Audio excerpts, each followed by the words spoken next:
Esteban, voy a sumar a Iván Zasowski, que es tributarista. Iván, ¿qué tal? Buenas noches, ¿cómo va? ¿Cómo estás? Bien, querido. Recién Esteban hablaba de la recaudación, de la baja de la recaudación, del agujero fiscal. Hablemos de eso. Sí, a ver, la recaudación está cayendo picada y si uno tiene en cuenta, en comparación con lo que fue el año pasado, teniendo en cuenta solamente lo que fue la recaudación real, vemos un agujero tremendo y que eso tiene que ver no solo con una baja en la actividad, obviamente, sino que si uno descuenta los efectos de la inflación, se encuentra con que obviamente la recaudación va a estar por los valores más bajos de los últimos años, generando una situación súper compleja que recién bien se estaba explicando, pero que tiene que ver con que el Estado sigue manteniendo su nivel de gastos y no alcanza a cubrirlo con su nivel de ingresos. Se puede decir que los impuestos ya no sirven para el esquema en el que estamos. Estamos en una situación tan crítica que el cobro de los impuestos empieza a relativizar, empieza a darse una situación muy compleja porque las empresas realmente ya no tienen nafta para poder surfear esta ola, para evitar el despido de su gente, de los empleos y procurando poder sobrevivir de alguna manera a esta crisis, están... Porque a ver si entiendo, los empresarios eligen, llegado el momento, entre pagar impuestos y pagar el salario, prefiero pagar el salario. Exactamente, y a su vez que los impuestos que realmente alcanzan a la capacidad contributiva, que generalmente tienen que ver con las ventas, como es en todos los países del mundo, tienden a caer. Obviamente las ventas no existen, entonces los únicos impuestos que están sobreviviendo son aquellos que en recaudación son aquellos que de alguna manera no respetan capacidad contributiva y que tienen que ver con, por ejemplo, el impuesto al débito y crédito, las retenciones, el famoso CIRCREV que cobran las provincias, que directamente toman parte de los movimientos bancarios sin que eso realmente manifieste una capacidad contributiva, y eso hace que claramente el Estado se empiece a convertir en un deudor de los propios contribuyentes. Se da vuelta la relación entre el fisco y los contribuyentes. Ahora es el propio Estado el que le debe a los contribuyentes porque se le generan saldos a favor, y esto claramente no tiene una perspectiva de revertir en el corto plazo, porque las ventas todavía van a seguir cayendo y se espera que esta recesión de alguna manera se agrave a partir de las medidas que entran en vigencia a partir del día de mañana, dado que claramente la actividad se va a ver totalmente afectada. Y acá hay que tener claro también que las provincias ya están sufriendo muchísimo también la caída en la recaudación de los impuestos provinciales, aún con situaciones como las que estaba comentando previamente, y ya solamente es el Estado Nacional el que a través de la emisión termina cobrando el peor impuesto que se puede cobrar, que es el impuesto inflacionario, porque ahí no se respeta ley, no se respeta ningún tipo de principio básico de capacidad contributiva, y termina pegándole a los más pobres. Pero queda en evidencia que el sector privado está pasando una de las peores crisis de la historia, y que realmente vamos a tener un panorama negro para los próximos meses. Lamento, pero esto es lo que se está viendo, lo que vemos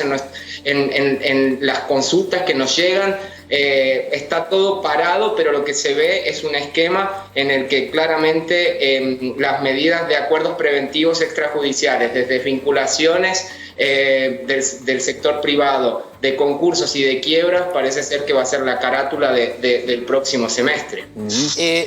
Siempre para los dos, ¿no? O para Domecq tal vez, siempre hay una discusión en la Argentina si es la cuarentena o es la pandemia. Esa es lo planteamos acá. Lo planteó el presidente. Lo planteó el presidente. Pero para el presidente no es la cuarentena, es la pandemia. Pero si vos comparás, Eduardo, ¿sabés que en abril Brasil cayó 9,7%?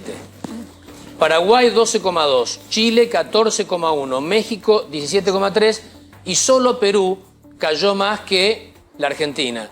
Si lo cruzás con qué cuarentena hizo cada país, tenés claramente que los países que hicieron más cuarentena tienen más caída.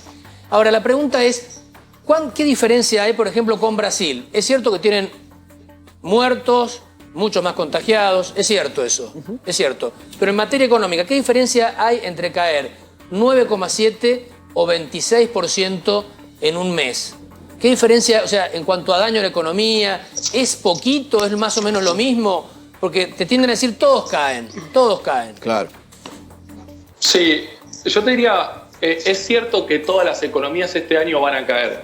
Digamos, algunas van a caer 2, algunas van a caer 4, otras 8 y algunas más de 10, como las europeas y diría yo la Argentina. La Argentina va a ser muy difícil que pueda caer menos de 13 o 14%. Y claramente esa caída, el primer condicionante es cómo uno administra la cuarentena. Y eso tiene que ver con el tiempo de duración y con la rigidez de la misma. Cuando uno observa Perú, uno analiza, por ejemplo, a través de Google los ratios de movilidad de las personas y uno observa que hoy Argentina, en términos de movilidad, o sea, de rigidez, cuando uno promedia de marzo a junio se encuentra que es el octavo país con la cuarentena más dura de 132 países que monitorea Google en términos de movilidad de las personas. Uno se va a Perú y tiene todavía una reducción mayor. Entonces, claramente hay una relación directa.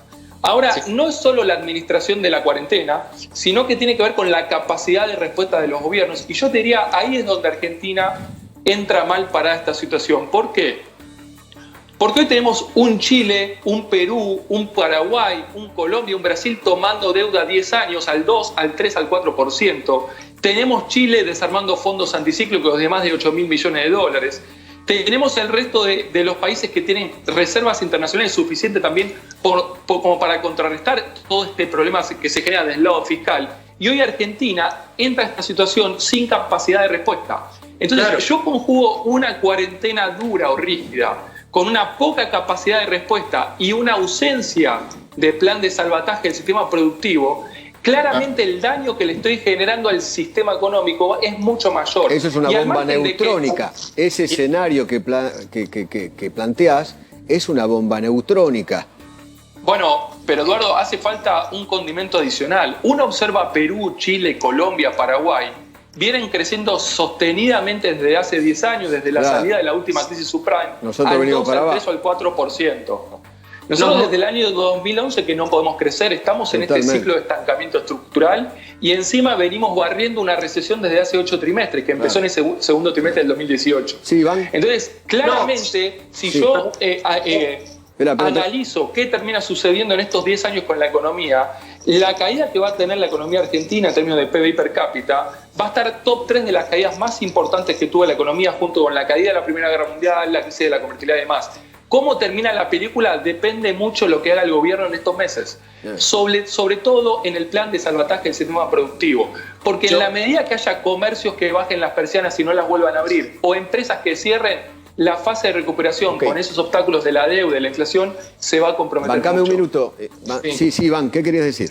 Yo lo que quería agregar es que claramente lo que muestra la pandemia es lo desnudo que estamos frente a esta situación y la falta de reacción, lo fofo que es el Estado argentino para poder reaccionar ante situaciones críticas. Recordemos que la burocracia que fue para que el sistema productivo argentino pueda recibir una mínima ayuda para justamente no tener que hacerse cargo directamente por mantener negocios sin ni un peso de ingresos, claramente hace que el nivel del peso del Estado se empiece a notar como nunca antes y eso va a marcar el camino o el destino del futuro de nuestras inversiones. Los demás países se encuentran mucho más ágiles, mucho más fortalecidos para poder levantarse frente a una caída y con acceso a situaciones que hoy se pueden revertir, como atraer inversiones, que todo el mundo está bajando impuestos justamente para hacer más atractivas sus economías.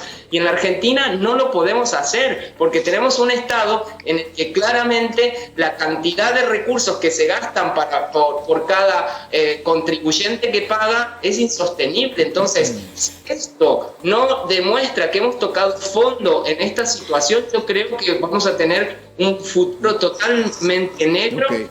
Y que va a ser difícil de que se repita muchísimo tiempo.